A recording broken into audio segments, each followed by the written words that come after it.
Alrighty, so solving these equations, you have to understand that parts A and B are both based on of this scenario, that we're given this ray FL bisects angle AFM.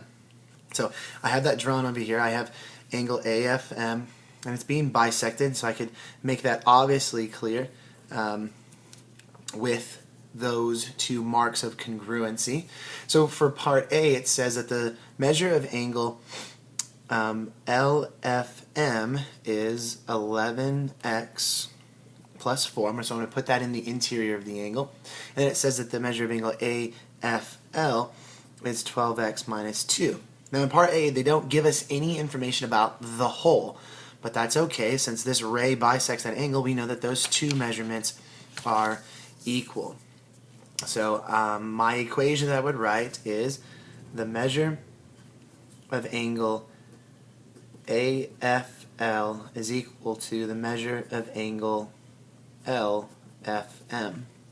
So that's the equation that I write. I'm going to substitute in my values.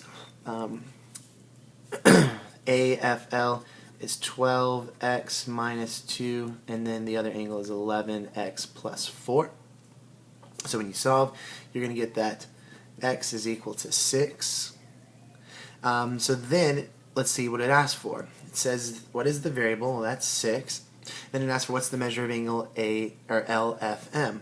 Well, the measure of angle LFM is being represented by 11x plus 4.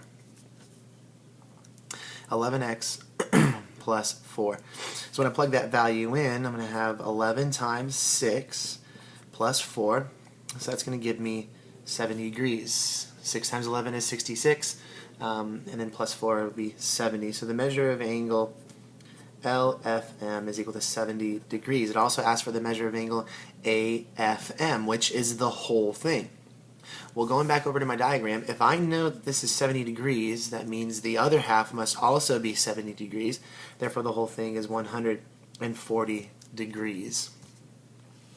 Scenario 2, we're still going to use that same situation, that same diagram, but they're just changing up the numbers a little bit. So I'm going to go ahead and erase the old numbers, and we're going to plug in the new ones. So I've got my diagram, so let's go ahead and label my diagram. It says that the measure of angle AFM, which is the whole thing, so this whole thing is 6x minus 2. And it says that AFL is 4x minus 10. So there's a lot of things that I can write here.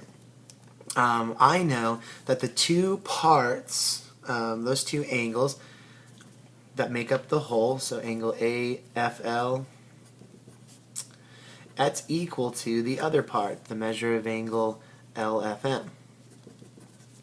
And then, since I know something about the whole angle, I can use the angle addition postulate. Part plus part is going to equal the whole.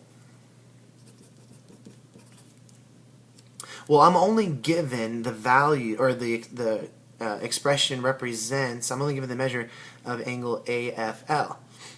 So what I'm going to do is I'm going to take this equation, and I'm going to use a little bit of substitution, and I'm going to put this, the measure of angle AFL, I'm going to replace it in place of the measure of angle LFM that I don't know anything about.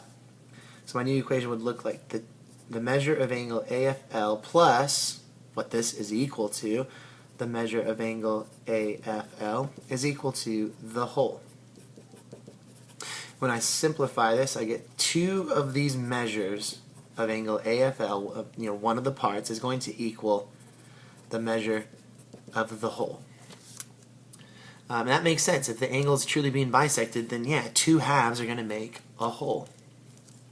So now I'm going to plug in my expressions. The measure of angle AFL is 4x minus 10. The measure of angle AFM is 6x minus 2. So this means 8x minus 20 is equal to 6x minus 2. I'm going to get that 2x is equal to 18. Therefore, x is equal to 9. But that's not all that they want. They want to know the measure of angle LFM. Well, they didn't give an expression that represents LFM, but if this expression 4x minus 10 is representing this half, then this half must also be 4x minus 10. So when you plug in 9, 9 times 4 is 36, minus 10 is 26 degrees. Moving on to item 7. It says angle A and angle B are complementary. So stop right there. Just from that statement alone, you know that the measure of angle A plus the measure of angle B is equal to 90 degrees. That's what it means for two angles to be complementary. It tells us that the measure of angle A is 3x plus 7 and the measure of angle B is 6x plus 11. So all we have to do is just plug in these expressions and solve. So 3x plus 7 plus 6x plus 11 is equal to 90. So 9x plus 18 is equal to 90. That means 9x is equal to 72, which means x is equal to 8. It doesn't ask us for the value of x, though. It asks us for the value of each angle. So I'm going to plug in x for the measure of angle A, and I'm going to plug in x for the measure of angle B as well. 8 times 3 is 24, and then plus 7 is 31. So the measure of angle A is 31, and so that means that the measure of angle B must be 59 degrees. And you can always check your answer. 6 times 8 is 48, plus 11 is 59. So we know we did it right. Over here, this math tip that just kind of walks you through it tells you how to solve it. It says in item 7, you know that angle A and B are complementary, so that the sum of their measures is equal to 90 degrees. It says use this fact to write an equation that you can solve for x. We've already done that in previous classes, so this isn't anything new, but it's a great reminder. The last item for this activity, item 8, it says in the diagram at the left, line AC and line DB intersect as shown. So we got this over here. So we have those two lines, line AC and line BD. They intersect at point E. It says determine the measure of angle CEB. So we're looking for this guy right here. It's important that they tell you that these are lines that are intersecting, because then you know that these are forming linear pair. And that's exactly what these two are. Angle DEA and angle AEB, those two angles are a linear pair. So I know that the measure of angle